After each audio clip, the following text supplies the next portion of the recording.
Teman-teman, saya kedatangan tamu, namanya siapa Mbak?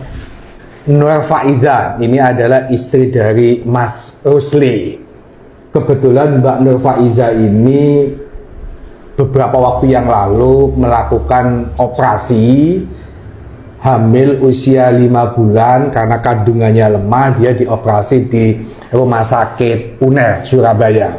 Nah, ternyata pasca operasi Mbak Nur Faiza ini mengalami sakit di vaginanya ya, karena sering terjadi pendarahan dan baunya itu sangat menyengat. Nah, kebetulan ada suaminya ini yang akan bisa menjelaskan kapan kejadiannya, terus kenapa kok tiba-tiba di vaginanya itu muncul keluar kain kasa, atau orang Jawa bilang itu kain perban kan, yang biasanya kalau ada sakit pendarahan itu kan ditutup dikasih handiplas itu, tapi itu keluar dari vaginanya Mbak Nur Faiza.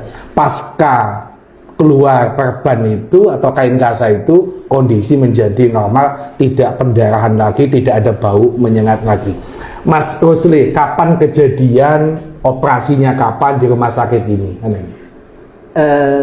Di operasi itu kalau tidak salah di 7 September. Operasinya 27 September. Hari Selasa kalau nggak salah. Hari Selasa, ya toh? Ruangan biasa. Ruang biasa, oke. Anak sudah meninggal. Anak sudah meninggal. Sudah meninggal, ya toh? Ada keluhan apa pasca pulang dari rumah sakit itu?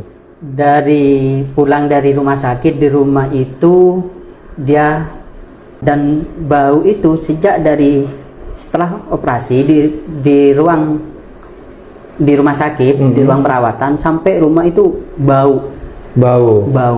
Kata dokter itu nyucinya kurang bersih, sehingga kalau sehabis pipis dia cuci, bahkan sampai saya sendiri yang bantu nyuci. Suaminya ikut membersihkan vagina itu sendiri pakai sabun. Kondisi duduk dia masih tetap bau. Oke. Selang berapa hari dari pulang kontrol tadi, tanggal 18? Dari tanggal 18 menjelang berapa harinya, sekitar tanggal 25-26 lah, di malam dia pipis kok keluar kaza. Mules, awalnya mules. Perutnya yang mules ya. Oke, terus saya kira mau pup gitu, soalnya mules. Jadi ke WC lah. Setelah ke WC, ya apa kayak orang mau BAB, beol gitu. Dianuin terus keluar itu gitu. Nah, kok pada saat itu apa posisi berdiri apa duduk? Tiba-tiba duduk, tiba-tiba keluar kain kasa dari vagina itu. Dari vagina. Oke. Nah, kayak orang lahirin pluk langsung gitu. Langsung keluar. Nah, pada saat keluar tidak terasa sakit? Enggak. Tidak terasa sakit. Oke. Apakah kejadian ini balik lagi ke rumah sakit untuk menyampaikan kok bisa di dalam vagina itu ada kain kasanya itu? Di besok harinya, 2 hari selanjutnya, 2 hari saya balik itu ke rumah sakit, ruang perawatan.